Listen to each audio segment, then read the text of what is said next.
साहित्य अकादमी नवी दिल्ली, मानव संसाधन विकास केंद्र आणि अलीगढ मुस्लिम केंद्रीय विद्यापीठ उत्तर प्रदेश यांच्या संयुक्त विद्यमाने आधुनिक भारतीय भाषा संकुलातील मराठी विभागाच्या वतीने राष्ट्रीय मराठी भाषा व साहित्य संशोधन पद्धतीची कार्यशाळा गेल्या 19 जानेवारी पासून संपन्न होत आहे।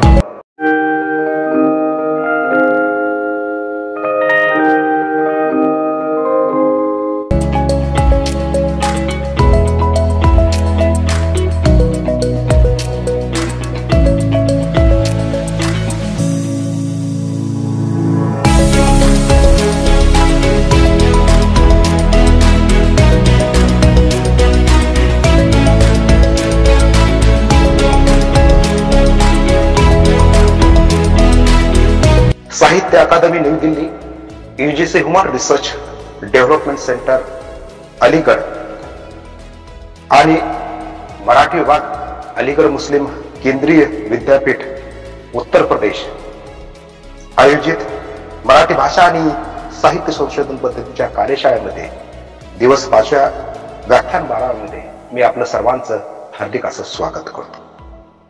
आपल्याला माहित आहे की अत्यंत शिस्तबद्ध नियोजनबद्ध आपली ही कार्यशाळा सुरू आहे आणि आजच्या सत्रामध्ये व्याख्यान 12व्या मध्ये आपल्याला मार्गदर्शन करण्यासाठी कन्नड सारख्या ग्रामीण भागामधून जे उपस्थित झालेले आहेत आदरणीय डॉक्टर शिवाजी घुसे सर, आपल्या सर्वांच्या सहभागी संशोधक अभ्यासकाच्या वतीनं मी त्यांचं हार्दिक असं स्वागत करतो। या कार्यशाळेचं आयोजक या नात्यानं आदरणीय घुसे सरांचा परिचय करून देण्याची जबाबदारी ही माझी आहे। निश्चितच मी त्यांचा अल्प परिचय आपल्या समोर ठेवण्याचा प्रयत्न। त्याचा उल्लेख केला की ग्रामीण भागात असणाऱ्या शिवाजी महाविद्यालय कन्नड इथे डॉक्टर शिवाजी घुसे सर हे मराठी विभाग प्रमुख म्हणून कार्यरत आहे। सरांचं मूळ गाव हे देशगव्हाण, तालुका अंबड, जिल्हा जालना, म्हणजे ग्रामीण भागाशी नाळ जोडणारा एक संपादक, कवी, व्याख्याता, लेखक आज आपल्यासमोर उपस्थित आहेत। सर 1999 पासून शिवाजी महाविद्यालय कन्नड येथे कार्यरत आहेत। विद्यार्थी दशेपासूनच राष्ट्रीय सेवा योजना, त्याचबरोबर विद्यार्थी चळवळीमध्ये ते सक्रिय असताना आपल्याला दिसून येतात आणि संपूर्ण महाराष्ट्रभर शिवाजी घुसे हे नाव सर्वांना सुपरिचित आहे। त्याचं कारण असं आहे की तिफन हे या वाङ्मय नियतकालिकांनी अल्पावधीमध्ये संपूर्ण महाराष्ट्रामध्ये आपली छाप निर्माण केलेली आहे। अत्यंत दर्जेदार असणारा हे तिफन वाङ्मय नियतकालिक आपण सर्वच वाचत आहात। सरांनी पारिजात हे संपादन केलेलं आहे। त्यांची प्रकाशित पुस्तके बाप झाला कासावीस, सखी आणि पाऊस, वेदनांचं गाव, सुकनामाईची कहाणी हा काव्यसंग्रही प्रकाशित झालेला आहे। गावाकडची गाणी, कवितेच्या वाटा, तर पाण्यासाठी दंगे होतील, भाकर, ज्ञान पंढरीचा वारकरी, शिक्षण वृत्ती, भूमिपुत्र ही त्यांचे संपादन हे प्रकाशित आहे। संत भगवान बाबा, कला महर्षी की मूस हे त्यांचं चरित्र प्रकाशित आहे। एकूण या वाङ्मय नियतकालिकाचे 14 विशेषांक, दर्जेदार असे विशेषांक त्यांनी प्रकाशित केलेले आहेत। त्याचबरोबर शब्दांकुर दिवाळी विशेषांकाचे संपादन केलेलं आहे। 5 पेक्षा अधिक कविता संग्रहाचा त्याच्यामध्ये समावेश आहे। विविध दिवाळी अंक, वर्तमानपत्र यामधून शिवाजी घुसे सर सतत लिहिताना आपल्याला दिसून येतात। आकाशवाणीवर काव्यवाचन, मुलाखत त्यांच्या झालेल्या आहेत। वेगवेगळे जे साहित्य संमेलन असतात, या साहित्य संमेलनामध्ये डॉक्टर शिवाजी घुसे सरांचा सहभाग असतो। त्याच्यामध्ये मराठवाडा साहित्य संमेलन, मराठा साहित्य संमेलन, विद्रोही साहित्य संमेलन, सत्यशोधकीय साहित्य संमेलन, शेष साहित्य संमेलन, गाव शिवार साहित्य संमेलन, साने गुरुजी साहित्य संमेलन, अखिल भारतीय मराठवाडा साहित्य संमेलन, त्याचबरोबर अंकुर साहित्य संमेलन, असे जवळपास सर्व साहित्य संमेलनामध्ये आदरणीय शिवाजी घुसे सरांची उपस्थिती आपल्याला पाहिली असेल। त्याचबरोबर बाळकृष्ण ग्रामीण प्रतिष्ठानचे ते अध्यक्ष आहेत। भाषा साहित्य संस्कृती संशोधन परिषदेचे ते कार्यसमितीचे आहेत। मराठवाडा साहित्य परिषदेचे ते अजीव सदस्य आहेत। त्याचबरोबर सरांना भीम रोहमारे यासह 12 पुरस्कार प्राप्त झालेले आहेत। आणि नुकतंच त्यांच्या फेसबुक वॉलवर तुम्ही पाहिलं असेल की सुखना नदी बचाव आंदोलन हे जे जन आंदोलन औरंगाबाद आणि जालना जिल्ह्यामध्ये सुरू आहे, त्याचे सूत्रधार मुख्य प्रवर्तक म्हणून शिवाजी हुशार सर आपल्या समोर दिसत आहेत.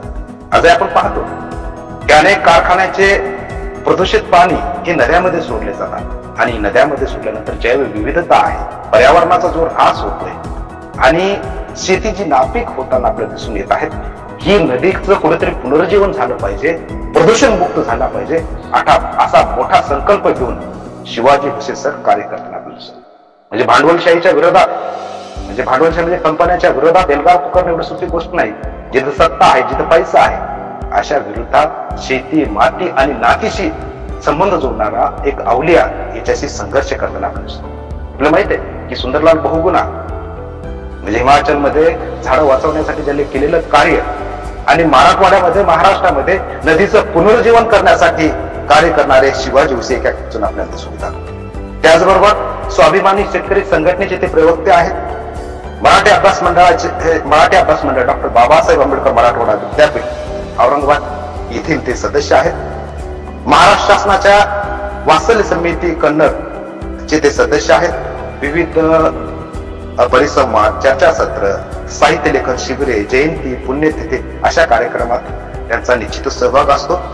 अनेक पुस्तकांना त्यांनी पाठराखण केलेले आहेत.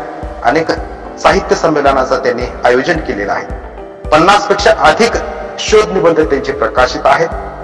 आणि बाबुराव मुसळे साहित्य संदर्भ आणि समीक्षा, भिऊ नको घेऊ घामाचे दाम, धोंडी धोंडी पाणी दे, अक्षराभोवतांचा प्रवास, शेतकऱ्यांच्या संपाची कैफियत, सामाजिक, साहित्यिक, शैक्षणिक चळवळीत सहभाग असे येणारे लवकर त्यांचे ग्रंथ संपदा आहेत. UGCचे संशोधन प्रकल्प त्यांनी पूर्ण केलेला आहे. गावगाडा, ग्रामीण समाज, साहित्य, शेती, शेतकरी हे त्यांचे आवडीचे विषय आहेत, चिंतनाचे विषय आहेत. असं एक संपादक, कवी, लेखक, वक्ता आणि एक नवीन पिढीचा अभ्यासक असणारं एक व्यक्तिमत्व डॉक्टर शिवाजी हुसे सर आमच्या मध्ये उपस्थित आहेत. मी सर्वांच्या वतीनं म्हणजे सहभागी कार्यशाळेमध्ये सहभागी संशोधक अभ्यासकाच्या वतीनं त्यांचं स्वागत करतो आणि आदरणीय डॉक्टर शिवाजी हुसे सरांना विनंती करतो की सरी पण संशोधनामध्ये या विषयावर शिवाजी हुसे सरांनी मार्गदर्शन करावं अशी मी त्यांना विनंती करतो. Doctor Shivaji Huse sir. साहित्य अकादमी नवी दिल्ली, मानव संसाधन विकास केंद्र आणि अलीगढ मुस्लिम केंद्रीय विद्यापीठ उत्तर प्रदेश यांच्या संयुक्त विद्यमाने आधुनिक भारतीय भाषा संकुलातील मराठी विभागाच्या वतीने राष्ट्रीय मराठी भाषा व साहित्य संशोधन पद्धतीची कार्यशाळा गेल्या 19 जानेवारी पासून संपन्न होत आहे. 25 जानेवारी पर्यंत ही कार्यशाळा चालणार आहे आणि आज 23 जानेवारी 2022 या दिवशी मला आपल्या समोर बोलण्याची संधी या कार्यशाळेच्या निमित्तानं डॉक्टर ताहेर पठाण सर आणि त्यांच्या सर्व सहकार्यांनी उपलब्ध करून दिली. त्याबद्दल सुरुवातीलाच मी त्यांचे मनपूर्वक या ठिकाणी आभार व्यक्त करतो आणि माझ्या विषयाकडे मी वळतो. मित्रहो, खरं तर ही कार्यशाळा आज मराठी भाषा, संस्कृती, साहित्य, समाज या संदर्भामध्ये भाषा संवर्धन पंधरवड्याच्या निमित्तानं होणारी सर्वात चांगली आणि सर्वात मोठ्या प्रकारचा हा उपक्रम आहे असं मला या ठिकाणी सांगावंसं वाटतं. विशेषतः संशोधन पद्धतीच्या अनुषंगाने ही कार्यशाळा संपन्न होत असल्यामुळं नव्या अभ्यासकांच्या दृष्टीने, नव्या संशोधकांच्या दृष्टीने आणि नव्या प्राध्यापकांच्या दृष्टीने सुद्धा ही कार्यशाळा अत्यंत महत्वाची आहे असं मला या ठिकाणी प्रामाणिकपणे वाटतं. मला जो विषय या ठिकाणी दिलेला आहे तो विषय असा आहे की वाङ्मयीन नियतकालिकाचे संशोधनात वापर किंवा महत्व काय आहे या विषयाच्या अनुषंगाने मी माझं मनोगत आपल्या समोर ठेवण्याचा प्रयत्न या ठिकाणी करणार आहे. तसं पाहिलं तर मी काही या विषयातला तज्ञ नाही, पण केवळ तिफन नावाचं एक त्रैमासिक मी चालवतो आणि या त्रैमासिकाचा संपादक या नात्यानं जे अनुभव मला आले त्या पद्धतीचं विवेचन मी आपल्या समोर ठेवण्याचा प्रयत्न करणार आहे. मित्र हो, संशोधन ही अतिशय व्यापक अशा प्रकारची संकल्पना आहे. गेल्या काही दिवसापासून आपण संशोधनाच्या संदर्भामध्ये वेगवेगळ्या मान्यवर वक्त्यांची व्याख्यानं आपण ऐकता आहात. मला या ठिकाणी याची जाणीव आहे की आपल्याला संशोधन म्हणजे काय, संशोधनाची व्याख्या याकडे मी जाणार नाही. त्या संदर्भामध्ये अनेक मान्यवर वक्ते बोलले असतील किंवा अनेक काही वक्ते बोलणार आहे, आपल्या मांडणी त्या अनुषंगाने करणार आहे. पण तसं पाहिलं तर संशोधन हा जो शब्द आहे याला इंग्रजीमध्ये रिसर्च हा एक पर्यायी अशा प्रकारचा शब्द वापरला जातो. रिसर्च म्हणजे काय तर पुन्हा पुन्हा शोध घेणे, जे त्याला असं सांगायचं झालं तर जुन्या ज्ञानाचं परीक्षण, नवीन ज्ञान संपादन करणं, हे दोन्ही घटक या संशोधनामध्ये अंतर्भूत आहेत. आणि हे ज्ञान संपादन करण्यासाठी जे पद्धतशीर प्रयत्न केले जातात त्याचा समावेश या संशोधनामध्ये होतो. तसं पाहिलं तर संशोधन ही एक बौद्धिक अशा प्रकारची प्रक्रिया आहे. त्यातून जुन्या आणि ज्ञानातील उणिवा दूर करून नव्या ज्ञानामध्ये भर घालण्याचं काम या संशोधनाच्या अंगानं होत असतं.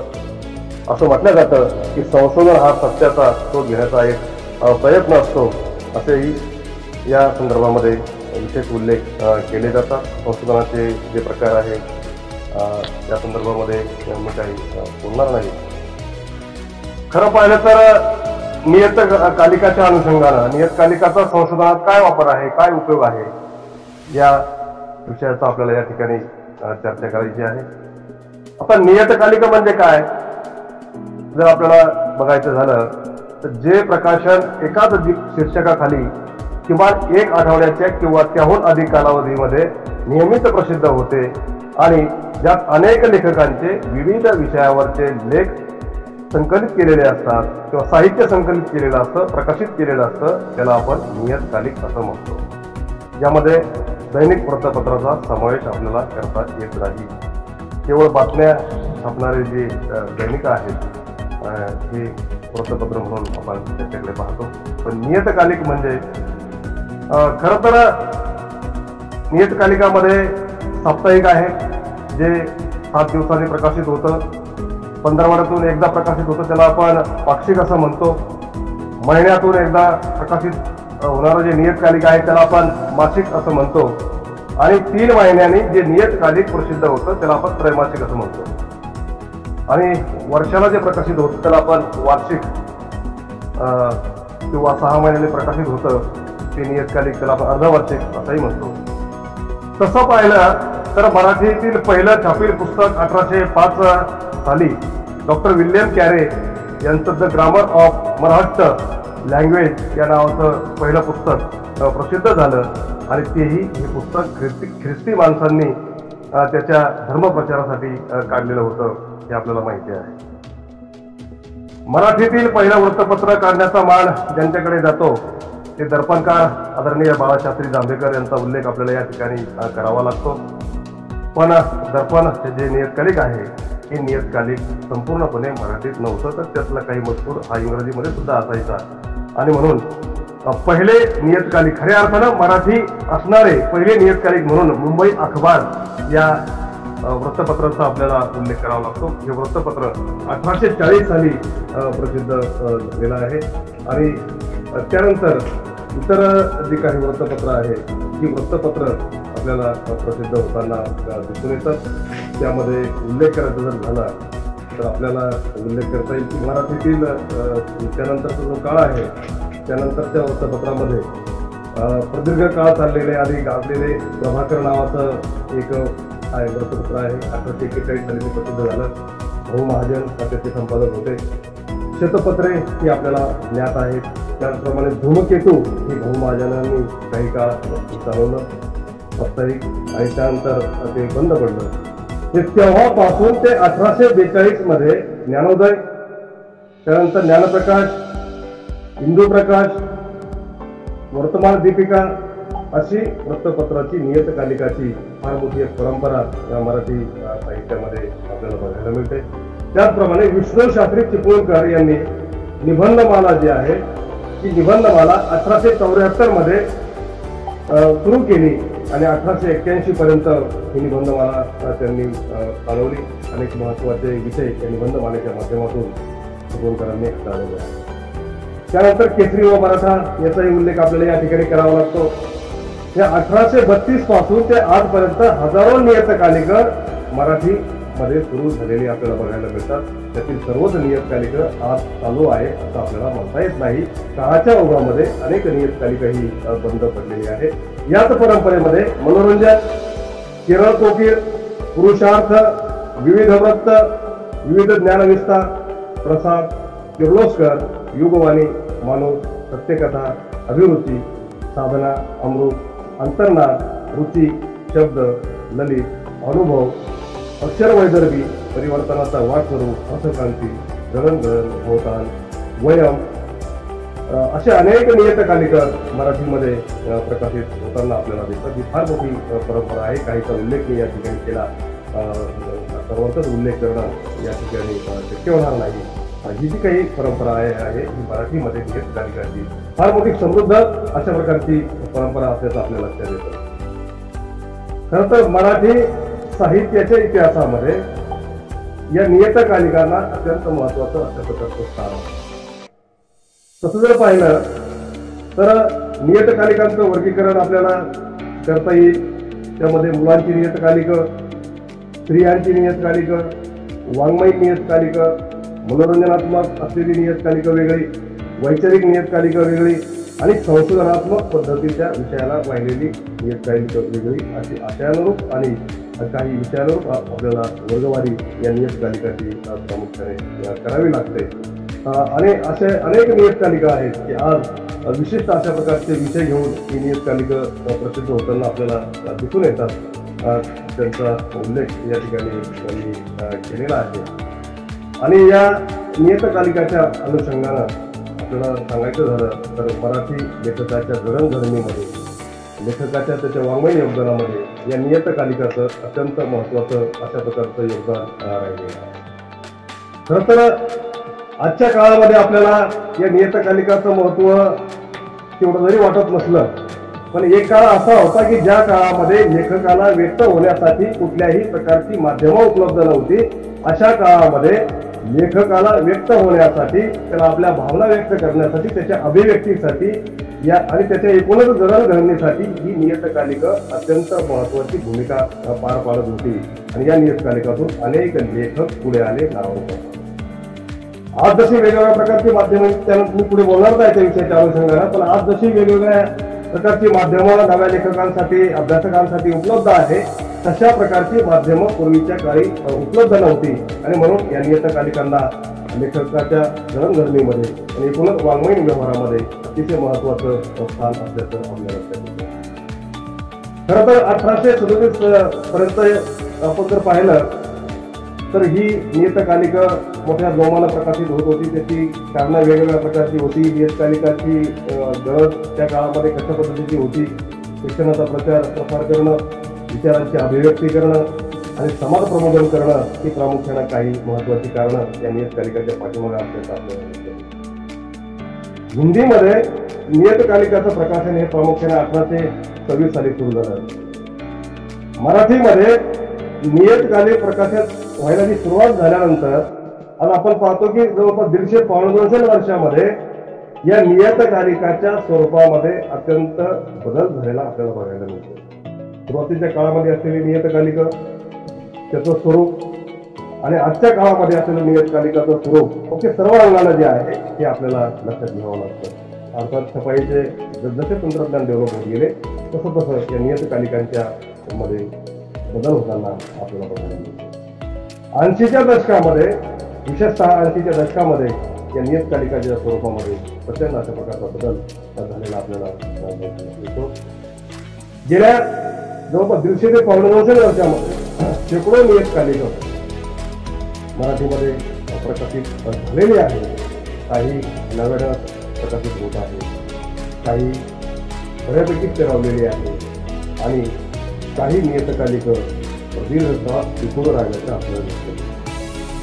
मराठी वाङ्मय व्यवहारामध्ये या सर्व नियतकालिकांचा निश्चितच अत्यंत महत्त्वाचा अशा प्रकारचा वाटा राहिलेला आहे.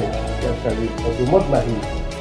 आपल्याला नियतकालिकांच्या संदर्भामध्ये विचार करत असताना असं लक्षात येतं की ही नियतकालिका कोणी सुरू केली, तर ते आपल्याला असं म्हणता येतं की प्रामुख्यानं साहित्य संस्था ज्या आहेत मराठी भाषेच्या संदर्भामध्ये काम करणाऱ्या ज्या साहित्य संस्था आहेत वेगवेगळ्या विभागामध्ये, या साहित्य संस्थांची असलेली नियतकालिकं, त्याला आपण त्यांची मुखपत्र म्हटलं तरी फारसं काय होणार नाही, प्रकाशन संस्थांनी सुरू केलेली काही नियतकालिका आहेत.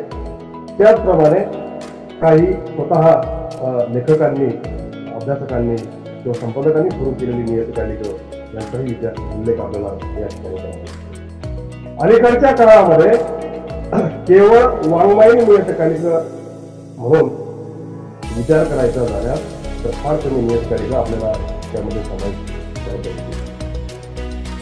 आज समाजाची जी अभिवृद्धी आहे ती अभिवृद्धी बदलत चाललेली आहे आणि या बदलत्या अभिवृद्धीमध्ये संपादकांनी किंवा काही नियतकालिकांनी आपल्या नियतकालिकाचा चेहरा आणि मोहरा समाजाचा बदललेला आपल्याला लक्षात येतो.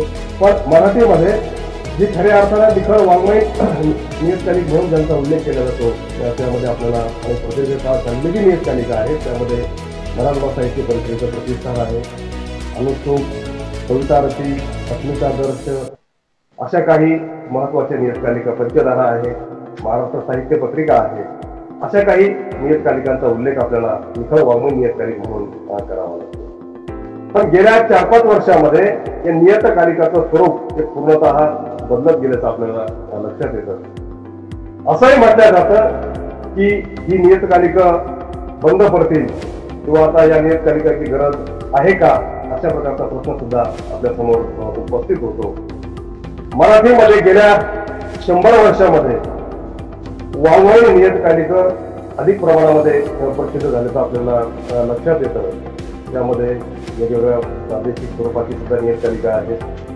पण शब्द हे अलीकडचं जे नियतकालिका आहे हे नियतकालिक आणि खेळ नावाचं जे नियतकालिका आहे त्याला एक निश्चित अशा प्रकारचं वाङ्मयीन स्वरूप प्राप्त होताना आपल्याला बघायला मिळतं.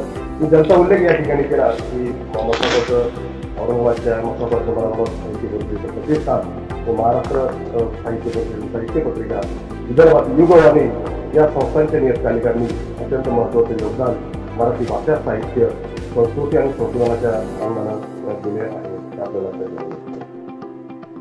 अनेक नियतकालिका हौशे खातर सुरू होतात आणि काही कालावधीनंतर ही नियतकालिका बंद पडतात. अर्थात त्याची कारणं फार वेगवेगळी आहेत.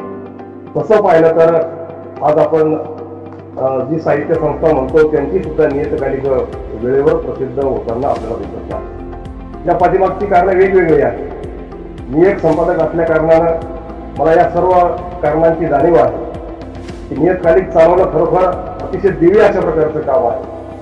वेगवेगळ्या प्रक्रियेतून, वेगवेगळ्या जडणघडणीतून या संपादकांना जावं लागतं आणि सर्वात महत्वाचा मुद्दा असतो तो म्हणजे आर्थिक जुळवाजुळव करणं.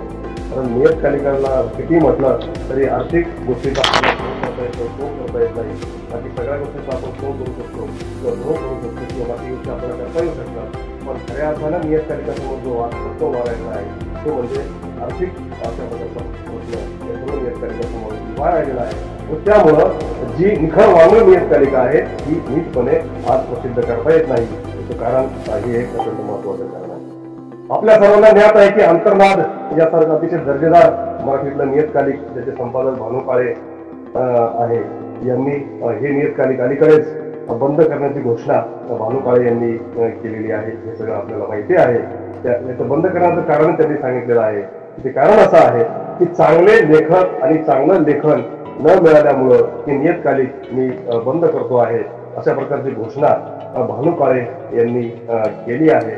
मित्र, त्यांचं मत जर आपण या ठिकाणी विचारात घेतलं तर ते अत्यंत खरं आहे.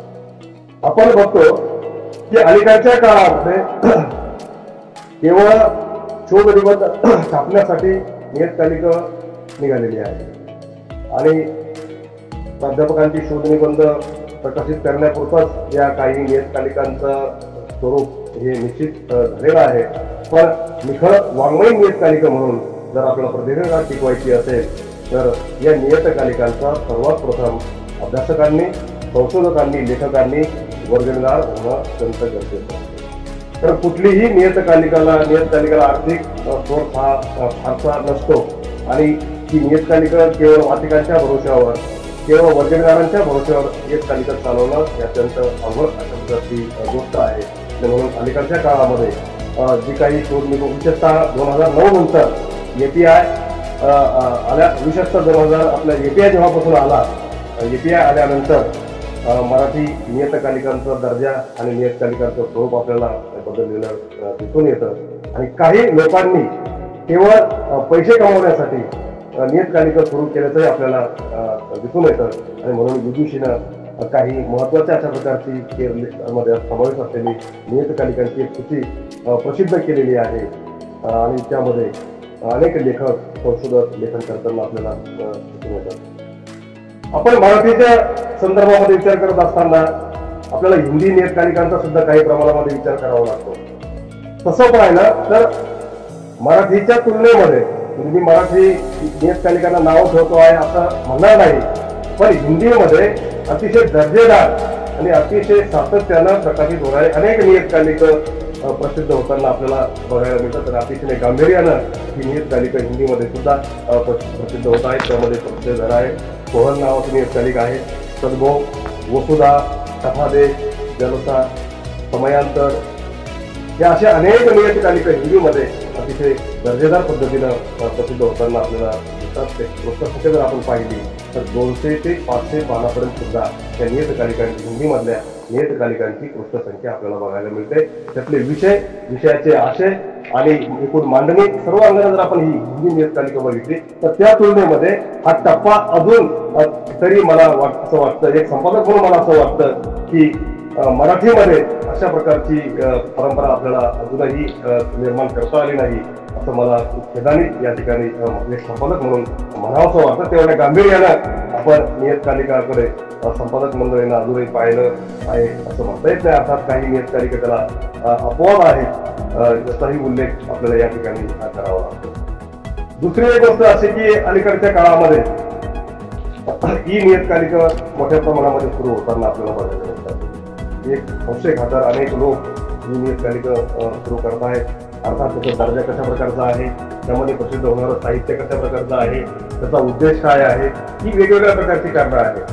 कारण काही का असेना, पण डिजिटल क्रांतीमध्ये, डिजिटल जी आजच्या काळामध्ये वेगवेगळ्या प्रकारची डिजिटल नियतकालिका सुद्धा प्रसिद्ध होताना आपल्याला दिसत आहे.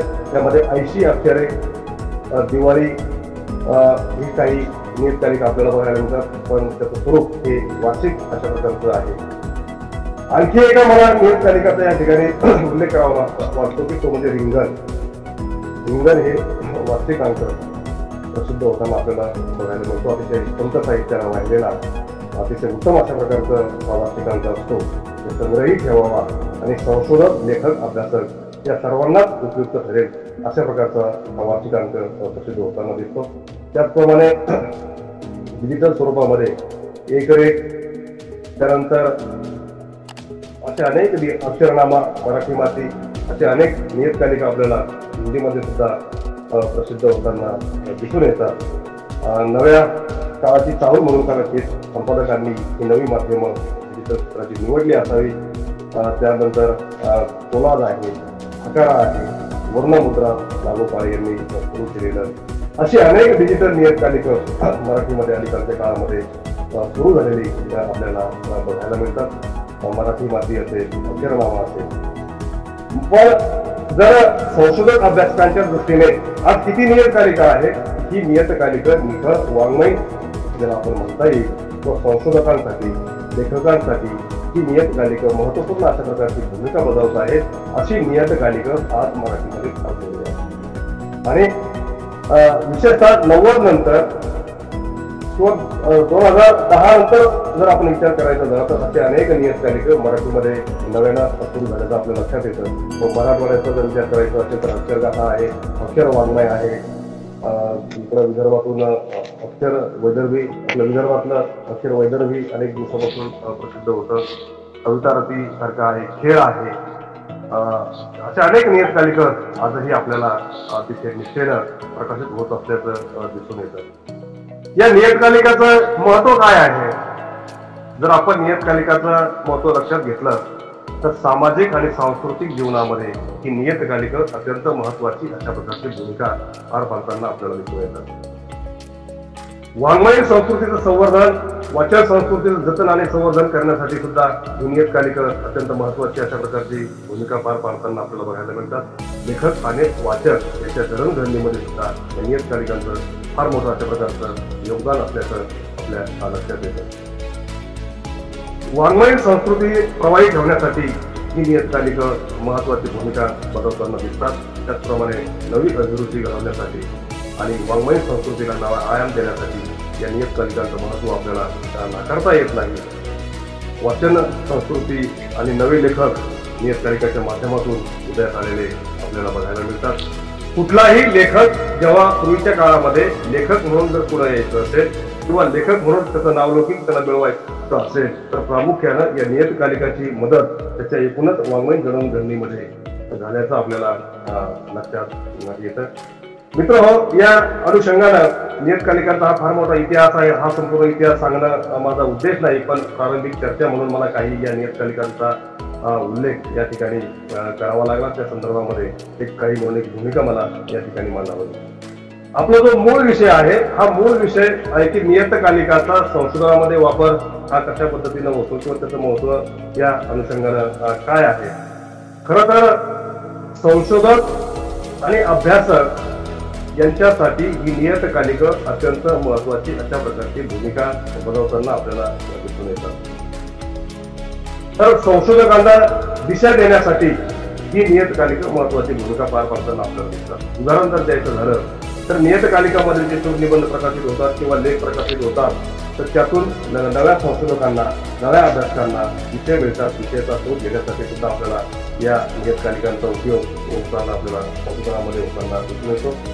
त्याचप्रमाणे नव्या पुस्तकांचा शोध घेण्यासाठी सुद्धा ही नियतकालिक निश्चितच महत्वाची भूमिका पार पाडताना आपल्याला दिसून येतात.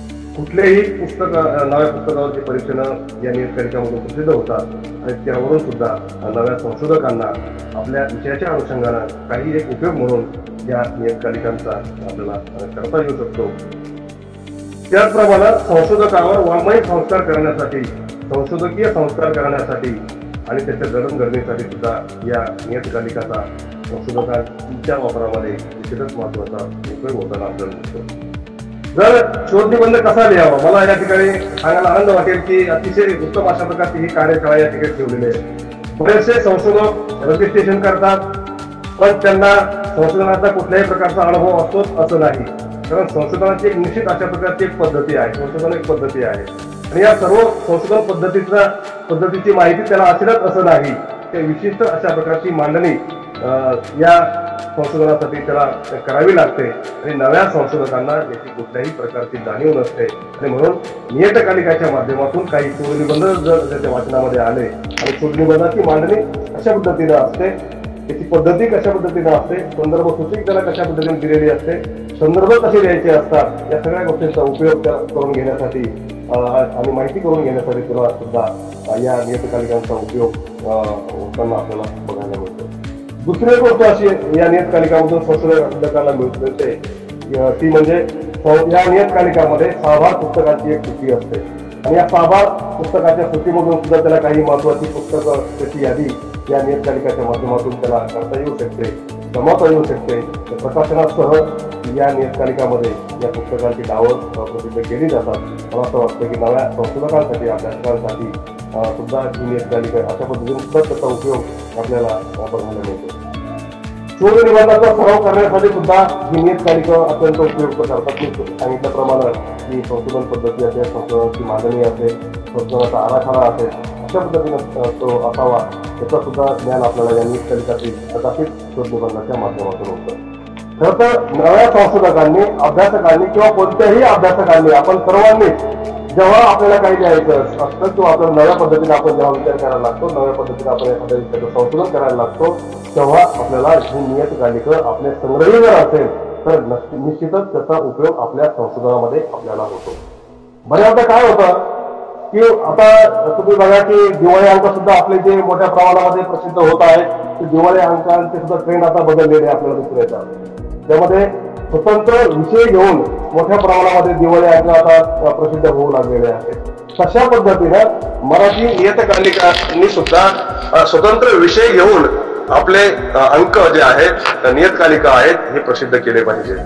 केवळ जनरल अंकामधून वाङ्मयीन स्वरूप जास्त साहित्य आपल्याला वाचायला मिळतं हा एक वेगळा भाग जरी असला पण काही प्रमाणात का असेना की एक स्वतंत्र अशा प्रकारची थीम घेऊन स्वतंत्र अशा प्रकारचं एक सूत्र घेऊन ही नियतकालिका प्रसिद्ध होण्याची गरज आहे. आणि म्हणून आम्ही विशेषतः तिफनने ही भूमिका कायम सुरुवातीपासून घेतलेली आहे की त्याचा उद्देशच असा आहे की जनरल अंक आपण वाचतो त्यातला आपल्याला आवडीचा एखादा दुसरा शोध निबंध असेल लेख असेल किंवा कविता असेल कथा असेल आपण वाचतो आणि तो अंक आपण बाजूला ठेवून देतो. पण विशेषांक विशेष अशा प्रकारचा जो विशेषांक असतो हा विशेषांक कुठलाही अभ्यासक किंवा संशोधक त्याला बाजूला टाकून देत नाही किंवा अडगळीत टाकून देत नाही तर तो आपल्या संग्रही ठेवतो.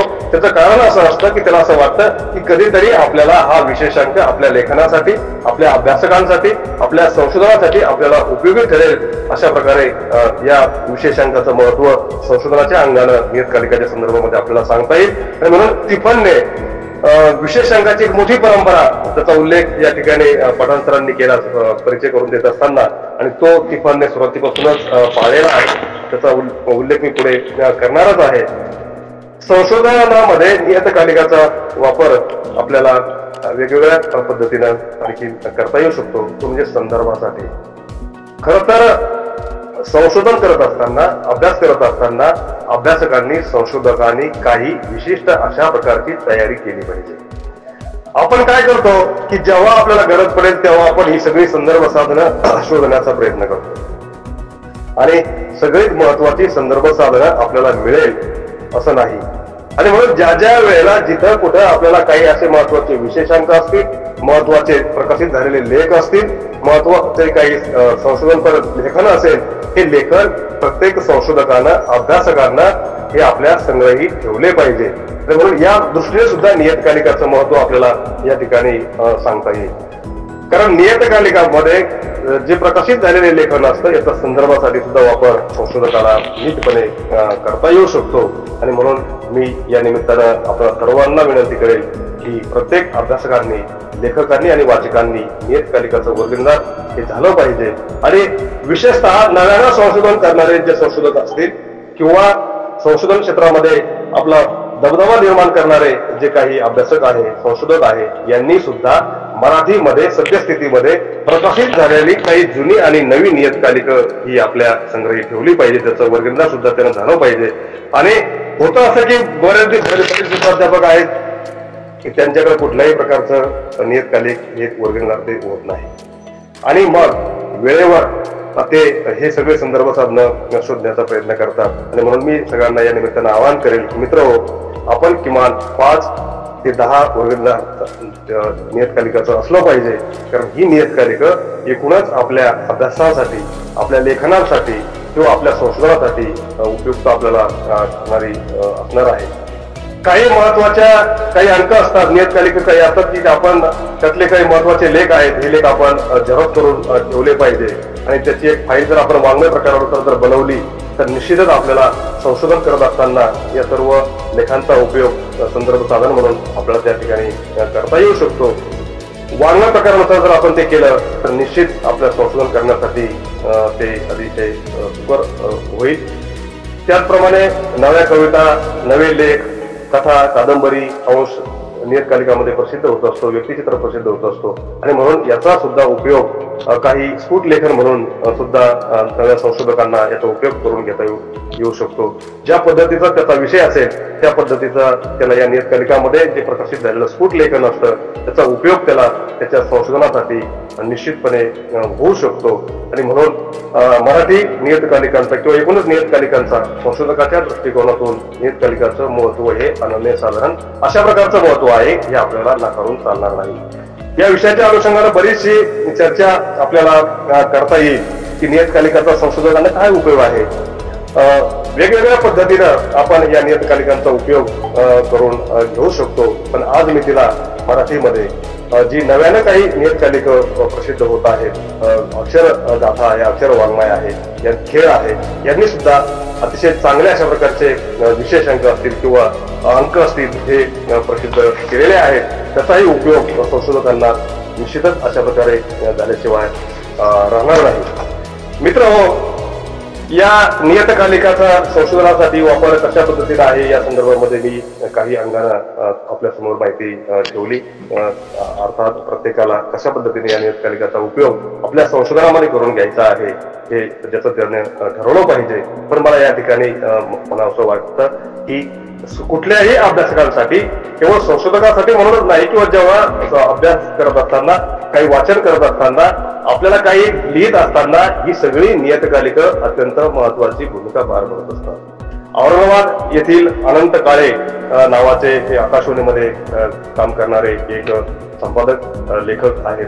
त्यांनी, मी मुद्दाम म्हणून आपल्या या संशोधकासाठी, अभ्यासकांसाठी म्हणून सांगतो की त्यांच्याकडे मराठीमध्ये जे जे काही प्रकाशित, अगदी रविवारच्या पुरवण्या सुद्धा त्यांनी संग्रह करून ठेवलेले आहेत. त्यांच्याकडे एक खोलीच त्यांनी आपल्या राहत्या घरी ही सर्व नियतकालिका त्यांनी अगदी स्वतः बांधणी करून, काही वेगवेगळ्या प्रकारचे दिवाळी अंक, अगदी त्यांच्याकडे मराठवाड्यातून प्रसिद्ध होणारा जो वर्तमानपत्र होतं त्याचे सुद्धा काही महत्वाचे दिवाळी अंक त्यांनी संग्रहित करून ठेवलेले आहेत.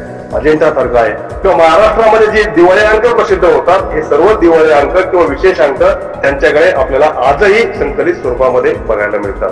आणि म्हणून मी या ठिकाणी आपल्याला आवर्जून सांगावंसं वाटतं की या सर्व संदर्भ साधनांचा उपयोग जे काही नवे संशोधक असतील, अभ्यासक असतील, त्यांना या औरंगाबाद येथील राहत असलेले जे अनंत काळे आहे त्यांच्याकडे खूप मोठ्या संदर्भ साधनांचा त्यांनी संग्रह करून ठेवलेला आहे.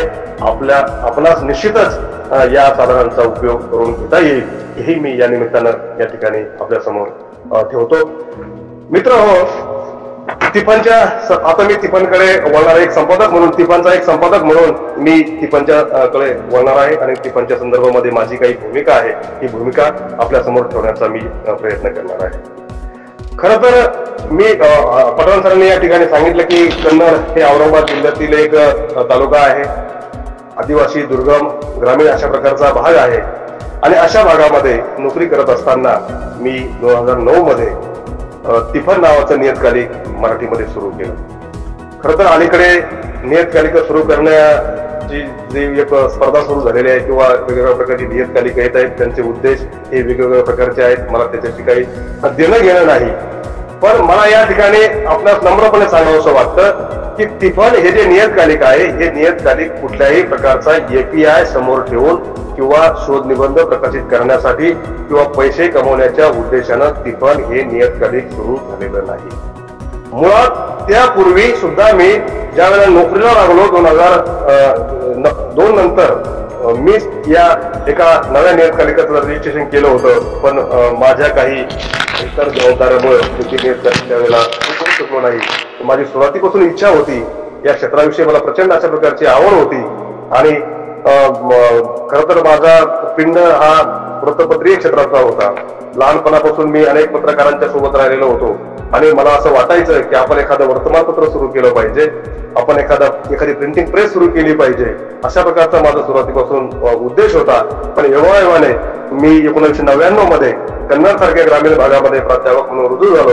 आणि माझी जी इच्छा होती की आपण आता वर्तमानपत्र चालू शकत नाही, वर्तमानपत्र आपण चालवू शकणार नाही, आणि म्हणून आपण एखादं नियतकालिक हे सुरू केलं पाहिजे, या भूमिकेतून 2009 मध्ये तिफन नावाचं त्रैमासिक आम्ही काही सहकार्यांच्या सहकार्यानं आम्ही कन्नड सारख्या ग्रामीण भागामधून सुरू केलं.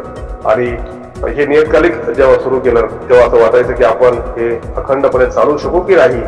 वेगवेगळ्या प्रकारच्या अडचणी, स्वतःची नोकरी, स्वतःचा अभ्यास, स्वतःचं लेखन, वाचन, वेगवेगळ्या प्रकारचं काम, हे सगळं सांभाळून ही तिफनची जबाबदारी मी आजपर्यंत सांभाळत आलेलो आहे. यासाठी अनेक मित्रांचं, लेखकांचं, वाचकांचं सहकार्य मला मिळालेलं आहे. 2009 मध्ये अनेक जण आम्हाला विचारतात की तिफन हे शीर्षक का दिलं, तिफनचा उद्देश काय आहे. मित्र हो, कुठलंही नियतकालिक जेव्हा आपण सुरू करतो किंवा सुरू करायचं असेल तर त्याची काही विशिष्ट अशा प्रकारची उद्देश आपण ठेवले पाहिजे, आपल्या समोर ठेवले पाहिजे. तिफन जेव्हा सुरू झालं तेव्हा वली प्रतिबद्धता, कारण तिफन हा कृषी संस्कृतीतला, ग्रामीण संस्कृतीतला हा शब्द आहे. हे कृषकांचा एक अवजार आहे, पेरणी करण्याचं एक महत्वाचा अशा प्रकारचा अवजार आहे. मी एका सामान्य शेतकरी कुटुंबातून आलेलो आहे, ग्रामीण भागातून आलेलो आहे, शेतकऱ्यांचा मुलगा आहे. आपण प्रत्यक्ष शेती करू शकत जरी नसलो तरी आपण कृषी संस्कृतीचे पाईक आहोत आणि म्हणून आपण आज ज्ञानाच्या क्षेत्रामध्ये कार्य करत असताना आपण विचारांची पेरणी केली पाहिजे, आपण ज्ञानाची शेती केली पाहिजे, विचाराची शेती केली पाहिजे. या भूमिकेतून आणि नव्या लेखकांना की जे दुर्लक्षित आहेत, वंचित आहेत, ज्यांना फारशी संधी या वाङ्मयीन वावरामध्ये दिली जात नाही, अशा लेखकांसाठी टिपण हे नियतकालिक 2009 मध्ये बळीराजाला वंदन करून टिपण या नव्या नियतकालिकाची सुरुवात झाली. सुरुवातीला आता सांगितल्याप्रमाणे ही केवळ EPI समोर ठेवून किंवा शोध निबंध प्रकाशित करण्याच्या उद्देशानं टिपणची सुरुवात झालेली नाही. तर टिपणचं ब्रीद आम्ही असं समजतो की प्रस्थापितांचा सन्मान आणि नव्या लेखकांना संधी ही भूमिका घेऊन, हे सूत्र घेऊन आम्ही कायम आजपर्यंत टिपण मध्ये ही भूमिका घेऊन चालत आलेलो आहे. आणखी एका गोष्टीचा मला टिपणच्या संदर्भामध्ये उल्लेख करावासा वाटतो, तो म्हणजे टिपण ही केवळ एका वाङ्मय प्रकाराला, का विशिष्ट समाज घटकाला, का विशिष्ट जाती प्रवाहाला किंवा एका विशिष्ट हेतून प्रेरित झालेलं नियतकालिक नाही. तर टिपण मध्ये सर्व वाङ्मय प्रकाराचं संमेलन आपल्याला बघायला मिळतं. सर्व समाज घटकातल्या लेखकांना टिपणने आजपर्यंत संधी देण्याचा प्रयत्न केलेला आहे. तुम्ही काही अगदी प्रस्थापित नियतकालिका बघा की ही नियतकालिकामध्ये तुम्हाला 8-10 लेखकांची जरी यादी केली तर ही 8-10 लेखकच तुम्हाला वाचायला मिळतील, बघायला मिळतील. इतर लेखकांना, कवींना, संशोधकांना त्यामध्ये कुठल्याही प्रकारचं स्थान आपल्याला बघायला मिळत नाही. अगदी तुम्ही बघा, नव्या लेखन करणाऱ्या अभ्यासक जाऊ द्या, पण अगदी 10-20 वर्ष नोकरी करणारे, चांगले लिहिणाऱ्या संशोधक अभ्यासकांचे सुद्धा लेखन त्यामध्ये प्रसिद्ध होईलच अशा प्रकारे काही सांगता येत नाही. पण टिपणने ही कुठलीही गोष्ट अशा प्रकारे स्वीकारलेली नाही. टिपण मध्ये प्रसिद्ध करण्यासाठी लेखक, अभ्यासक किंवा संशोधक ओळखीचाच असला पाहिजे, आपल्या जवळचाच असला पाहिजे, आपला मित्र असला पाहिजे, असं कुठल्याही कारण आपल्याला त्यामध्ये सांगता येणार नाही. टिपणची जी काही महत्वाचे उद्देश आम्ही ठरवलेले आहे त्या उद्देशापैकी सामाजिक समता, बंधुभाव प्रस्थापित झाला पाहिजे, त्याचप्रमाणे बुद्धिवादी आणि विवेकी समाज निर्माण झाला पाहिजे. ही भूमिका आम्ही टिपणच्या सुरुवातीला कारणीभूत ठरवलेली आहे आणि हा उद्देश घेऊन आम्ही खऱ्या अर्थानं नव्या लेखकांना शोध घेऊन आम्ही टिपण चालू ठेवलेला आहे. खर तर अलीकडच्या काळामध्ये विशेषतः टिपणने मराठीमध्ये विशेष अंकाची फार मोठी परंपरा निर्माण केली आहे. त्यावर मी बोलणारच आहे, पण त्यापूर्वी बऱ्याच जणांना आपल्या कदाचित टिपण हे नाव ऐकलं असेल. आज जरी UGC केअर लिस्ट मध्ये टिपणचा समावेश झालेला असला तरी बऱ्याच अभ्यासकांना, संशोधकांना टिपणचं स्वरूप काय आहे, टिपणची भूमिका काय आहे हे कदाचित माहीत नसावं. म्हणून मी काही टिपणच्या उपक्रमासंदर्भामध्ये आपल्या समोर काही मुद्दे ठेवण्याचा प्रयत्न या ठिकाणी करणार आहे. मित्रहो, टिपण हे केवळ नियतकालिक नाही किंवा शोध निबंध छापणारा सुद्धा नियतकालिक नाही, तर टिपण ही एक वाङ्मयीन चळवळ आहे, अशा प्रकारची आमची भूमिका आहे. आणि ही भूमिका घेऊन टिपणने टिपण प्रकाशन नावाची एक संस्था सुरू केलेली आहे आणि या ना नफा ना तोटा या तत्वावर टिपणने अनेक कवी, लेखकांची, अभ्यासकांची पुस्तकं प्रकाशित केलेली आहे. टिपण प्रकाशन म्हणून अतिशय दर्जेदार आणि उत्तम अशा प्रकारची निर्मिती आम्ही टिपण प्रकाशनाच्या माध्यमातून केलेली आहे. टिपण पुरस्कार सुद्धा आम्ही सुरू केलेला आहे गेल्या 3-4 वर्षापासून. त्यासाठी कुठल्याही प्रकारची आम्ही बायोडाटा मागवत नाही, कुठल्याही प्रकारची पुस्तकं मागवत नाही. तर जे काही चांगलं काम सुरू आहे, जे काही चांगलं लेखन करत आहे, जी काही चांगली पुस्तकं आलेली आहे, अशा सर्वांचा शोध घेऊन आम्ही एका लेखकाला किंवा त्याच्या एकूण योगदानाला टिपण पुरस्कार देऊन दरवर्षी सन्मान करत असतो. आणि नव्या कवींना व्यासपीठ मिळवून देण्यासाठी आम्ही कविता महोत्सव, राज्यस्तरीय कविता महोत्सव सुद्धा सुरू केलेला आहे. कन्नड सारख्या ग्रामीण भागामध्ये दरवर्षी प्रत्येक खेड्यामध्ये हा टिपण कविता महोत्सव आम्ही घेत असतो. केवळ कविता महोत्सव केवळ एक व्यासपीठ नाही, तर सामाजिक समतेचं आणि सामाजिक प्रश्न मांडणारं एक मोठं व्यासपीठ आणि एक सामाजिक आंदोलन आहे, अशी आमची भूमिका त्या पाठीमागे आहे. या कवींनी समाजामध्ये जाऊन समाजाचं नेतृत्व करावं, समाज बदलासाठी प्रयत्न करावेत आणि या भूमिकेने आम्ही टिपण कविता महोत्सव दरवर्षी साजरा करत असतो. हा टिपणचा एक महत्वाचा अशा प्रकारचा उपक्रम आहे. त्याचबरोबर टिपण पुस्तक प्रदर्शन, त्यानंतर टिपण लेखक वाचक मेळावे, टिपण लेखक वाचक जोडो अभियान, टिपण डिजिटल सुद्धा आता आम्ही सुरू केलेला आहे. डिजिटल क्षेत्रात सुद्धा टिपणने प्रवेश केलेला आहे. नव्या काळाची पावलं ओळखून टिपणने डिजिटल क्षेत्रामध्ये सुद्धा पावलं ठेवलेली आहे आणि त्यातून सुद्धा लेखन होताना आपल्याला दिसून येत आहे. आणि अशा अनेक उपक्रम, कवी संमेलन असतील, लेखन कार्यशाळा असेल, कवी कट्टा असेल, असे अनेक उपक्रम टिपणने नव्या लेखकांसाठी उपलब्ध करून दिलेले आहे, अभ्यासकांसाठी उपलब्ध करून दिलेले आहे. मित्र, टिपण जवळपास 10-12 वर्षापासून सातत्यानं प्रकाशित होत आहे. प्रकाशनाचे काय अडचणी असतात हे मी जसं सुरुवातीला सांगितलं तशा पद्धतीनं सर्वांनाच यामध्ये स्थान देता येतं असंही नाही. पण टिपणने खऱ्या अर्थानं नव्या संशोधकाची जी कोंडी होते की ज्याचे शोध निबंध प्रसिद्ध होत नाहीत, त्याचं साहित्य प्रसिद्ध होत नाहीत, या दृष्टीने टिपणने महत्वाचे अशा प्रकारचे विशेषांक प्रसिद्ध केलेले आहेत. त्यामध्ये अनेक लेखक जे आहेत, काही लेखकावर विशेषांक केलेले आहेत. आणि सुरुवातीला टिपणने महाराष्ट्रातल्या 49 चांगलं लिहिणाऱ्या कवींचा विशेषांक प्रसिद्ध केला. त्यानंतर संत साहित्याचा अतिशय संदर्भ मूल्य असलेला विशेषांक टिपणने प्रसिद्ध केलेला आहे. मराठी ग्रामीण साहित्यातील एक ज्येष्ठ अशा प्रकारचे लेखक डॉक्टर वासुदेव मुलाटे यांच्यावर सुद्धा टिपणने विशेषांक केलेला आहे. आणि कैलास दौंड हे अलीकडचे नव्या पिढीतील महत्वाचे लेखक, कवी, कादंबरीकार यांच्यावर सुद्धा टिपणने विशेषांक प्रसिद्ध केलेला आहे. डॉक्टर गंगाधर पानतावणे सर यांचा मृत्यू झाल्यानंतर पहिल्यांदा महाराष्ट्रामध्ये टिपणने पानतावणे सरांवर विशेषांक केला.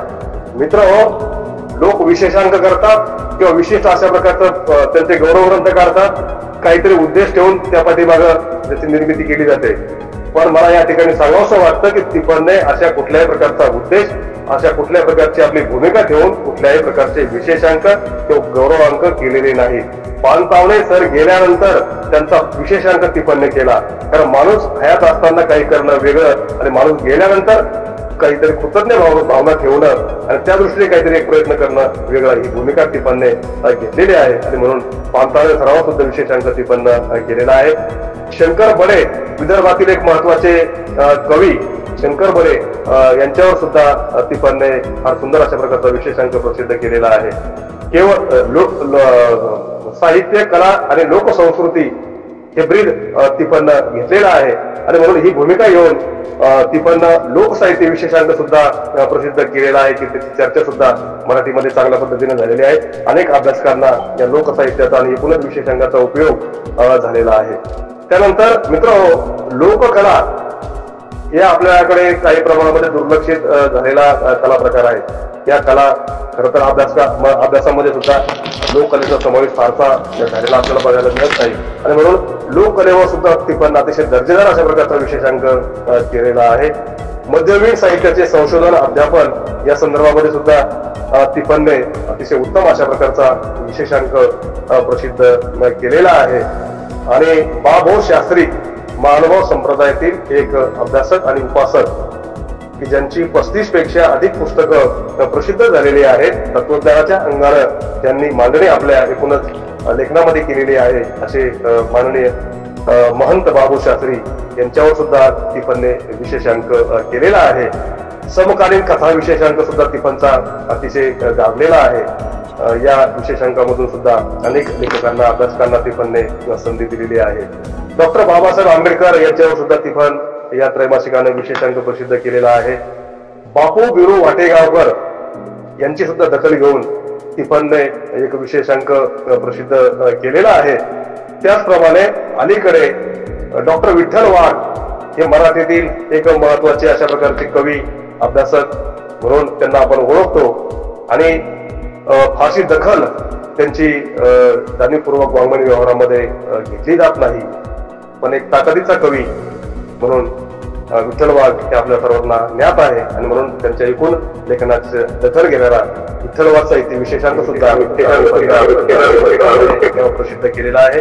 आणि वामनदादा कर्डक यांच्या जन्मशताब्दी निमित्त टिपणने वामनदादा कर्डक यांच्यावर औरंगाबाद परिसरामध्ये वाळूज या ठिकाणी असलेलं दगडोजीराव देशमुख महाविद्यालयामध्ये आमचे मित्र प्राचार्य युवराज धबडगे सर यांच्या महाविद्यालयामध्ये त्यांच्या सहकार्याने आम्ही वामनदादा कर्डक यांच्यावर एक चर्चासत्र त्या ठिकाणी घडवून आणलं. त्याचप्रमाणे उत्तम अशा प्रकारचा विशेषांक वामनदादा कर्डक यांच्यावर केला की ज्यामध्ये 200 पेक्षा अधिक शोध निबंध प्रसिद्ध झालेले आहेत. मित्र आणि आता अलीकडे उत्तम भावस्कर हे मराठवाड्यातले कथाकार आहेत, कादंबरीकार आहेत, कवी आहेत, यांच्यावरती पण विशेषांक करणार आहे. ही काही विशेषांक आम्ही मराठी साहित्याला दिलेले आहे. त्याचा उपयोग निश्चितच संशोधकांना होईल अशी मला खात्री आहे. ज्या संशोधकांना अभ्यासकांना कदाचित याची जाणीव नसेल त्यांनी याचा उपयोग आपल्या संशोधनामध्ये निश्चितच करावा. त्यासाठी आम्ही आपणास निश्चितच सहकार्य करू.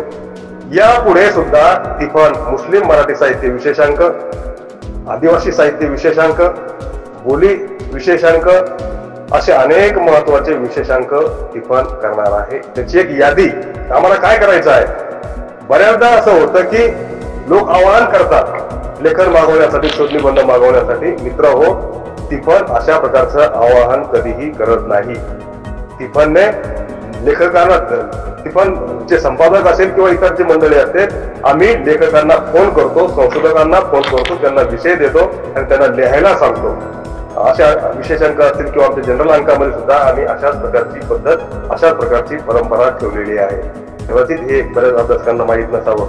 बरेच लोक आम्हाला म्हणतात की आम्ही पेपर पाठवतो, लेख पाठवतो, पण आम्ही तो करत नाही.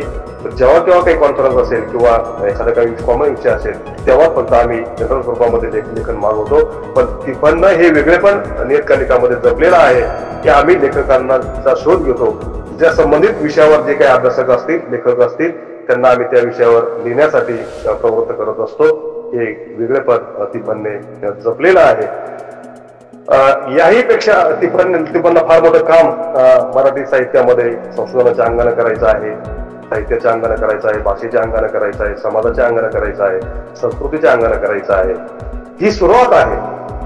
आतापर्यंत तिफन लोकांपर्यंत पोहोचवण्यामध्ये बराचसा वेळ गेला. तिफनला अजून खूप काही चांगलं काम करायचं आहे.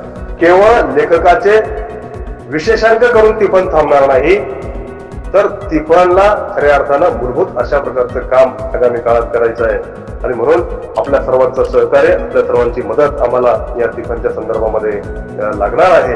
आणि मी आपल्याला सांगू इच्छितो की ज्यांना कोणाला तिफनमध्ये लेखन प्रसिद्ध करायचं असेल त्यांनी आमच्याशी संपर्क करावा. आपलं निबंध असेल, आपलं वाङ्मयीन लेखन असेल, हे तिफनमध्ये प्रसिद्ध करावं. कारण तिफन हे कधीही एका विशिष्ट गटापुरतं, एका विशिष्ट जातीपुरतं, एका विशिष्ट समूहापुरतं तिफन हे मर्यादित राहिलेलं नाही, पुढेही राहणार नाही. मी तिफनच्या पहिल्या अंकाच्या संपादकीमध्ये लिहिलं होतं की मित्रहो, मी तिफन घेऊन निघालोय, पण मी निमित्त मात्र आहे. कारण आपल्या सर्वांची साथ संगत मला त्यासाठी महत्वाची आहे की तिफन केवळ माझ्या एकट्याची नाही, तर आपल्या सर्वांची ही तिफन आहे. या भूमिकेतून तिफन हे नियतकालिक आम्ही सुरू केलेला आहे. अशा अनेक उपक्रम नव्या लेखकांसाठी आम्हाला कार्यशाळा घ्यायची आहे. संशोधन पद्धतीच्या अंगाने सुद्धा काही काम करायचं आहे.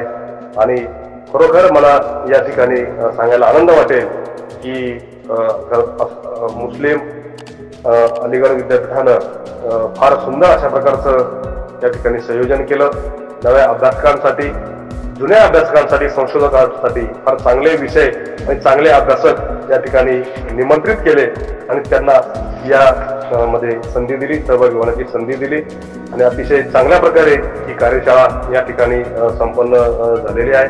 मित्र, खूप काही सांगण्यासारखं आहे, खूप काही बोलण्यासारखं आहे. मला वाटतं वेळेच्या सुद्धा मर्यादा आहेत आणि त्यामुळं थांबणं हे क्रमप्राप्त ठरेल. मी माझ्या पद्धतीनं या विषयाची मांडणी करण्याचा प्रयत्न या ठिकाणी केलेला आहे.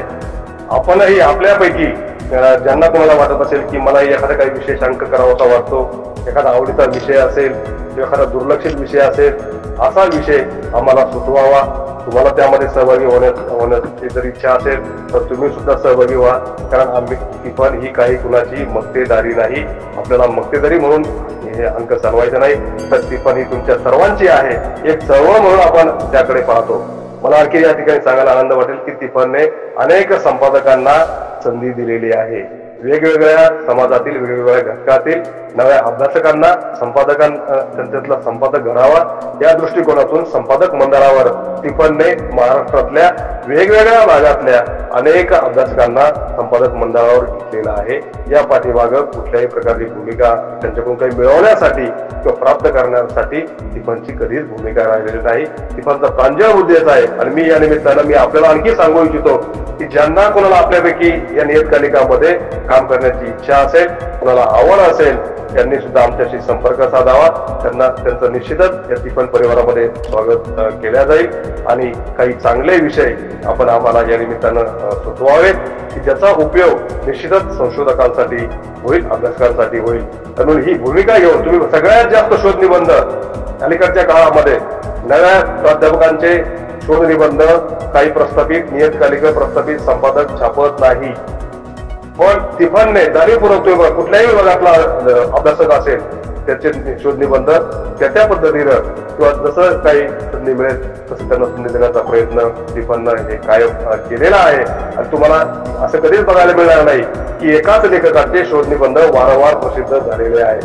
मित्र, मला तुम्हाला या ठिकाणी सांगावं वाटतं की जवळचे जे मित्र आहेत या मित्राचे सुद्धा मी कधीही शोध निबंध मित्र म्हणून त्याचे सातत्यानं कधीही छापले गेलेले नाही.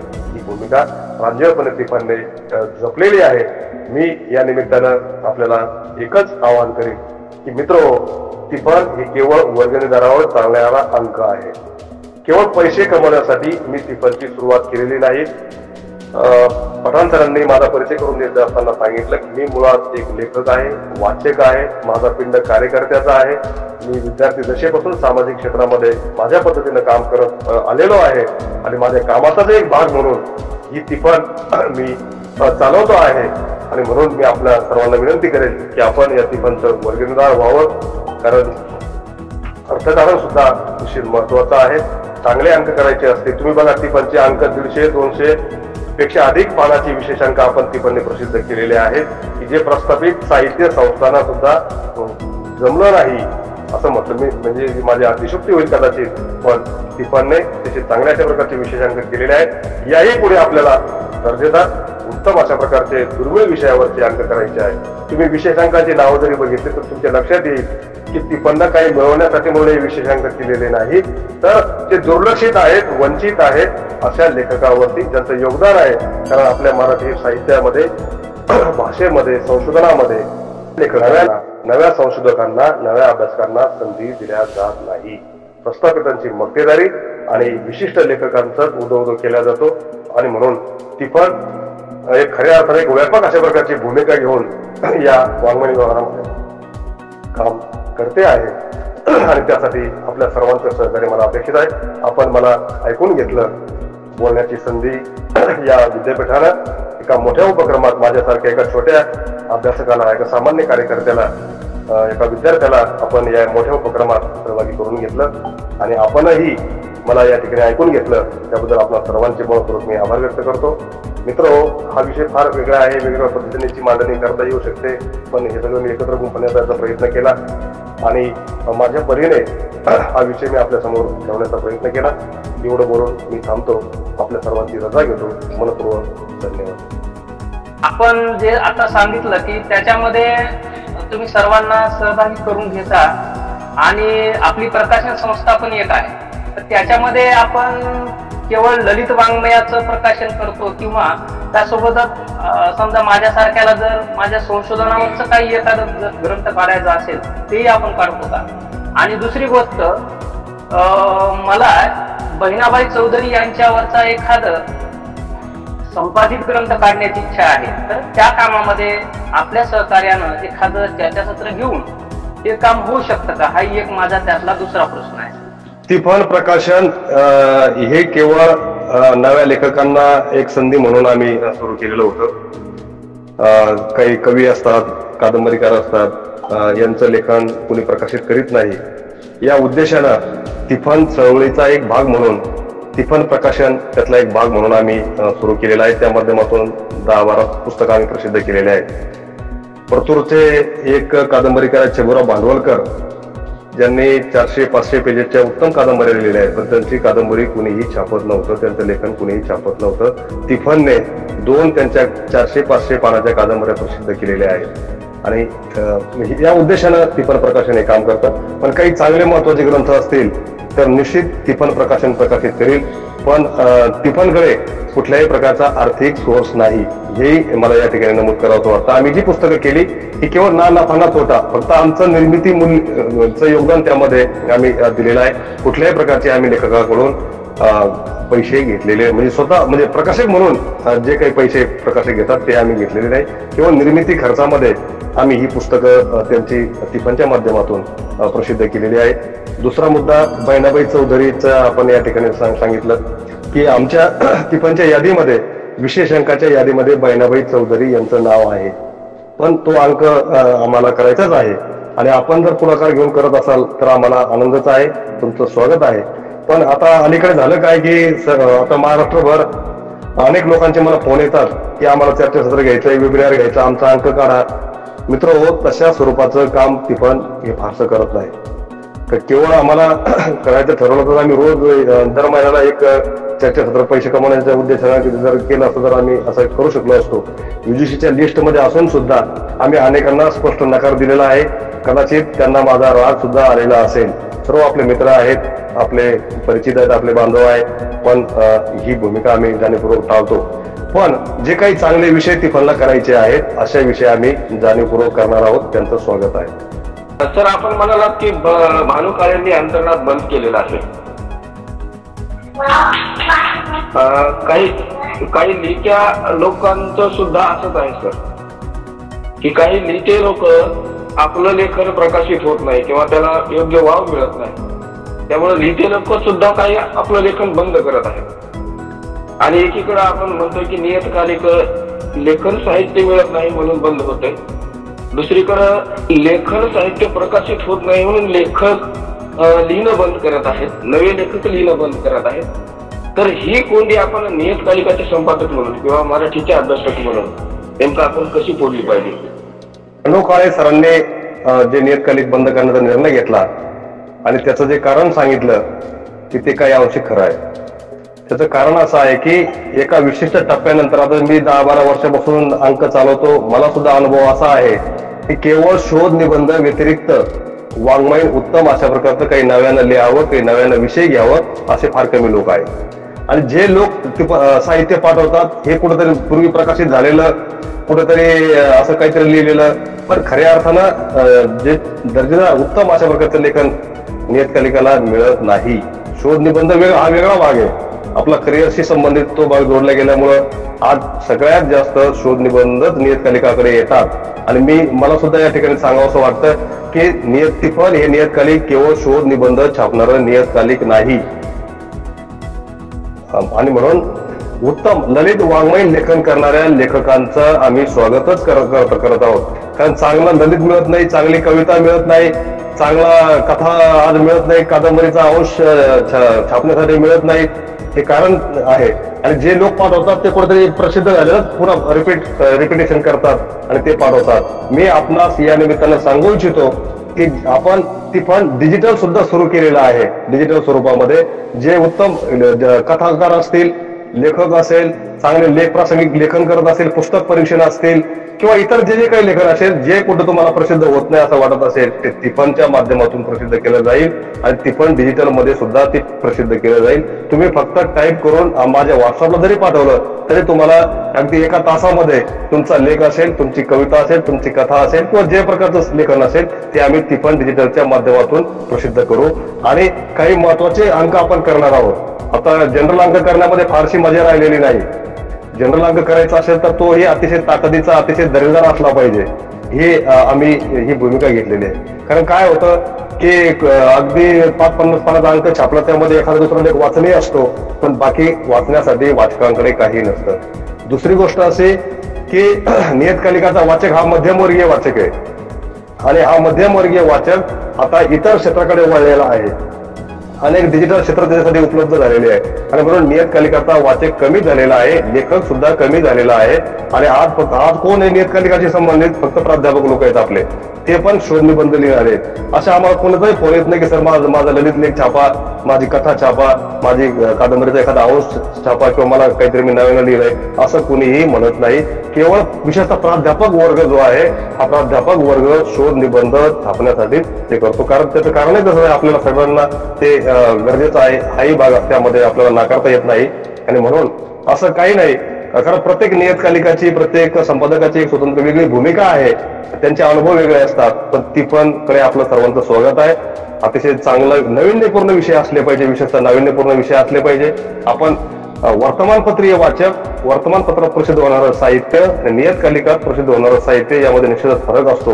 एवढं आपण लेखकांनी लक्षात घेतलं पाहिजे. आणि तशा पद्धतीचं लेखन असेल तर ती पणला त्याचं स्वागतच येते. पण डॉक्टर शिवाजी घुसे सर यांनी संशोधनात वाङ्मय नियतकालिकाचा वापर आणि महत्वाच्या अनुषंगानं मांडणी करताना वाङ्मय नियतकालिकाची जी परिभाषा आहे, मराठी वाङ्मय नियतकालिकाचा उद्गम, विकास, वाटचाल, मराठीतील साहित्याच्या जडणघडणीमध्ये वाङ्मय नियतकालिकांचं योगदान हे अत्यंत सूत्रबद्ध पद्धतीनं आपल्यासमोर ठेवण्याचा प्रयत्न केला. त्यासाठी त्यांनी अनेक उदाहरणं, दाखल्यांचा वापर केला. त्याचबरोबर जी वाङ्मय नियतकालिकाची चळवळ निर्माण झाली आणि वाङ्मय नियतकालिकाच्या चळवळीनं मराठी साहित्य जे समृद्ध झालं, त्या समृद्धीमध्ये अनेक नवीन लेखकांचा उदय झाला आहे, यालाही त्यांनी अधोरेखित केलेला आहे. आणि हे करत असताना एक संपादक म्हणून तिथून या वाङ्मय नियतकालिकाचे संपादक म्हणून जे त्यांचं कार्य चालू आहे, हे कार्य करत असताना येणारे अनुभव, येणाऱ्या अडीअडचणी अत्यंत स्पष्टपणे शब्दात त्यांनी आपल्याशी संवाद साधलेला आहे. मी राष्ट्रीय मराठी संशोधन पद्धती कार्यशाळेमध्ये त्यांचं आभार तर निश्चित व्यक्त करणार आहे. पण जो विषय आपणास दिलेला होता की संशोधन नियतकालिकाची जी चळवळ आहे आणि या चळवळीमध्ये एक संपादकाची नेमकी भूमिका काय असली पाहिजे, ही भूमिका निभावताना येणाऱ्या अडीअडचणी ह्या सहभागी झालेल्या संशोधक अभ्यासकांना कळल्या पाहिजे, ही माझी भूमिका होती. आपण एकीकडे पाहिलं, राष्ट्रीय संशोधन पद्धती कार्यशाळेमध्ये प्रस्थापित आणि नवोदित या दोन्हींचा समन्वय आपण साधण्याचा प्रयत्न केला. मी डॉक्टर शिवाजी घुसे सरांची निवड का केली तर सुरुवातीला तुम्ही आपल्याला समोर सांगितलेलं आहे की जालना जिल्ह्यातील अंबड तालुक्यातील देशगव्हाणसारख्या ग्रामीण भागात वाढलेले प्राध्यापक शिवाजी घुसे नोकरीच्या निमित्ताने कन्नड या ठिकाणी स्थायिक झालेले आहे. 2009 मध्ये शेती, माती, नाती, माणूस, साहित्य आणि संस्कृतीला बळ देण्यासाठी तिफन या वाङ्मय नियतकालिकाची चळवळ त्यांनी सुरू केली आहे. आणि 10 वर्षामध्ये तिफन हे नाव संपूर्ण महाराष्ट्राला सुपरिचित झालेलं आहे. आज आपण पाहतो की तिफन हे वाङ्मय नियतकालिक नसून सांस्कृतिक आणि सामाजिक चळवळ ती बनलेली आहे. आणि हे करत असताना त्यांनी कवी संमेलने, साहित्य संमेलने, वाचन मेळावे आणि पुरस्कारालाही त्यांनी सुरुवात केलेली आहे. आजही आपण म्हणतो की वाङ्मय अभिरुचीतून तिफानची सुरुवात झाली. तिफाननं दर्जेदार असे विशेषांक काढले आणि विशेषांक काढत असताना त्यांनी जुन्या साहित्यिकांचा आदर, नव्या लेखकांना संधी व प्रेरणा हे तिफानच्या माध्यमातून होताना दिसत आहे. आजही त्यांचे अनेक उपक्रम आहेत. तिफान मधून लेखक वाचक जोडो अभियान, लेखक मेळावे, राष्ट्रीय चर्चासत्रे, कवी कट्टा, पुस्तक प्रकाशन, सुखना नदी बचाव आंदोलन असे कार्य करत असताना एक चांगला लेखक, वाचक, अभ्यासक, संशोधक आपल्या समोर यावा, आपल्याशी चर्चा व्हावी, विचार विनिमय व्हावा, हा माझा त्यामागचा मुख्य हेतू होता. आजही आपण युजीसी केअर लिस्ट जर्नल म्हटलं की आपण सगळे त्या पाठीमागं, तुम्हीच काय, आम्ही त्याच्या पाठीमागं चालण्यासाठी, कारण ते एपीआयशी जोडले गेले आहे. पण घुसे सरांनी अत्यंत स्पष्ट शब्द सांगितलं की आम्ही विशेषांक का काढतोय, सर्वांना संधी का देतोय, पैसा कमवणे हा त्यामागचा हेतू नाही. अत्यंत प्रांजळपणे हे केलं. पण आजही पहा, 100 पेजचं पुस्तकही तुम्हाला प्रकाशित करायचं असेल, स्वतः करून पहा, जवळपास 20-25 हजार रुपये त्याला खर्च येतो. पण कदाचित आपल्याला माहित नसेल की या वाङ्मय नियतकालिकाच्या चळवळीमध्ये ज्यावेळेस ते कार्य करत असताना त्यांची पीएचडी दुर्लक्षित झाली आणि त्या काळात पीएचडी अगर झाली असेल तर 4 इन्क्रीमेंट मिळतात. म्हणजे एकीकडं तिफनसाठी आयुष्य त्यांनी वेचलेलं आहे आणि दर्जेदार आपण कार्य ते करत आहात. निश्चितच त्यांच्या कार्यासाठी माझ्या शुभेच्छा आहेत. प्रश्न आपल्या वेगळ्या अंगाने आपल्या ठिकाणी येत होते. आपण संशोधनात नियतकालिकाचा वापर का करायचा, तर सपाटे सरांनी एक प्रश्न महत्वाचा विचारला की वाङ्मय नियतकालिकाची सूची काही आहेत का? मराठीमध्ये वाङ्मय नियतकालिकाची एक समृद्ध अशी परंपरा आहे, ज्याचा उल्लेख शिवाजी भोसले सरांनी केलेला आहे. आणि सर्वच वाङ्मय नियतकालिकांनी दर्जेदार असे विशेषांक काढलेले, काही अंक काढलेले आहे. आपण जेव्हा सुरुवातीलाच च्या सत्रामध्ये डॉक्टर कैलास आंभोरे आणि नंतर वाघमारे सर, चंद्रकांत वाघमारे यांनी मांडणी करत असताना डाटा कलेक्ट आम्हाला करायचा, साधन सामुग्री एकत्रित करायची. आपलं जे शीर्षक आहे, या शीर्षकामध्ये संशोधनाची मांडणी करत असताना डाटा कलेक्ट काय करायचा, या विषय संदर्भात वाङ्मय नियतकालिकात काही लिखाण झालेलं आहे का, त्याची सूची आपल्याला तयार करायची, त्याचे संदर्भ आपल्याला काढायचे. आणि ज्यावेळेस वाङ्मय नियतकालिकांचे आपण संदर्भ देतात, संदर्भ ग्रंथाचे देतात, पण वाङ्मय नियतकालिकाचे ज्यावेळेस आपण संदर्भ देतात, तर त्या शोध प्रबंधाला एक उंची प्राप्त करायची. वाङ्मय नियतकालिकाचे संदर्भ द्या, नियतकालिकांचे संदर्भ द्या. सकाळ, वर्तमानपत्र, मंथन सारख्या पुरवण्या जे येतात त्याच्यामध्ये दर्जेदार लेख असतात, पुस्तक परिचय असतात. याचाही वापर आपल्याला संशोधनामध्ये करता येत असतो. मला वाटतं ज्यावेळेस रामटेके सर संदर्भ सूचीचा उल्लेख करत होते, अशा वेळेस संशोधक अभ्यासाकडून एक प्रश्न आला पाहिजे ना की ठीक आहे, ग्रंथाचं संदर्भ देत असताना आम्ही एक संदर्भ देण्याची पद्धत आहे. म्हणजे उदाहरणार्थ लेखकाचं नाव, पुस्तकाचं किंवा ग्रंथाचं नाव, प्रकाशकाचं नाव, पृष्ठ क्रमांक, आवृत्ती, या पद्धतीमध्ये आपण तो संदर्भ देत असतो. वाङ्मय नियतकालिकाचा संदर्भ कशा पद्धतीने द्यायचा? उदाहरणार्थ आपण दिला की उदाहरणार्थ माझं टिपण या वाङ्मय नियतकालिकाचं आपण उदाहरण घेऊया. त्याच्यामध्ये विठ्ठल वाघांच्या संदर्भात माझा एक लेख आहे. आपण लेखक डॉक्टर शिवाजी भोसले यांच्या संपादित या पुस्तका या वाङ्मय नियतकालिकातला पृष्ठ क्रमांक 21 आणि संपादक तपास शब्द सांगतो, या ग्रंथामध्ये, या वाङ्मय नियतकालिकामध्ये प्रकाशित झालेला लेख असे संपादक मंडळ सहमत असेल असं नाही. मग अशा वेळेस संशोधनात हा संदर्भ देणे योग्य ठरेल का? तर हा संदर्भ कशा पद्धतीने दिला गेला पाहिजे या संदर्भात अगर प्रश्न विचारला असता तर योग्य ठरला असता. तर संदर्भ कसा द्यायचा? उदाहरणार्थ माझा लेख टिफन मध्ये आहे किंवा तोच लेख आपण अगर भोसले सरांच्या नावाने दिला तर भोसले सर त्याला ऍक्सेप्ट करणार नाही. म्हणून आपल्याला द्यायला लागेल की पठाण आहे यांचा हा लेख टिफन या वाङ्मय नियतकालिका मधून प्रकाशित, पृष्ठ नंतर त्याचं वर्ष, पृष्ठ क्रमांक, या पद्धतीने आपल्याला तो संदर्भ करू. म्हणजे त्यामधील लेखकाचा म्हणजे त्याचे प्रकाशित शोध निबंधकाचं नाव येईल, वाङ्मय नियतकालिकाचं नाव येईल, शीर्षकाचं नाव येईल, आवृत्तीचं नाव येईल आणि ह्या पद्धतीने तो आपल्याला संदर्भ कोट करता आला पाहिजे. तर ठीक आहे, आपण जेव्हा संशोधन करताल आपला जो शीर्षक असेल तर ज्याप्रमाणे सपाटे सर म्हटले की संदर्भाची सूची तयार करा वाङ्मय नियतकालिकाची, त्याचा शोध घ्या. जे सर्वच विषय सर आपल्या एका तासामध्ये सर्वच मांडतील अशी आपली भूमिका नाही. आपली भूमिका ही होती की वाङ्मय नियतकालिकाची संकल्पना आपल्याला स्पष्ट झाली पाहिजे, त्याची एक यादी तयार केली गेली पाहिजे, हा डाटा कलेक्ट करता आला पाहिजे. म्हणजे साधन सामुग्री, संशोधन सामुग्री ज्या वस्तू एकत्रित करतात आणि एकत्रित केल्यानंतर त्याला योग्य पद्धतीनं सांगड घालून आम्हाला ती जोडणी करायची, हाच उद्देश या सत्राचा होता. आदरणीय शिवाजी भोसले सर यांनी अत्यंत सूत्रबद्ध पद्धतीनं वाङ्मय नियतकालिकाची जडणघडण, त्याची वाटचाल, त्यामधील समस्या, संपादक म्हणून त्यांची भूमिका, त्यांनी नवीन लेखकाला दिलेली संधी, प्रास्ताविकांचा केलेला सन्मान, त्यांचा उपक्रम, म्हणजे लेखक, संपादक, कवी यांच्याशी आपला इंटरॅक्शन व्हावा, संवाद व्हावा, ही भूमिका समोर ठेवून आज या राष्ट्रीय कार्यशाळेमध्ये डॉक्टर शिवाजी भोसले सर आल्यात.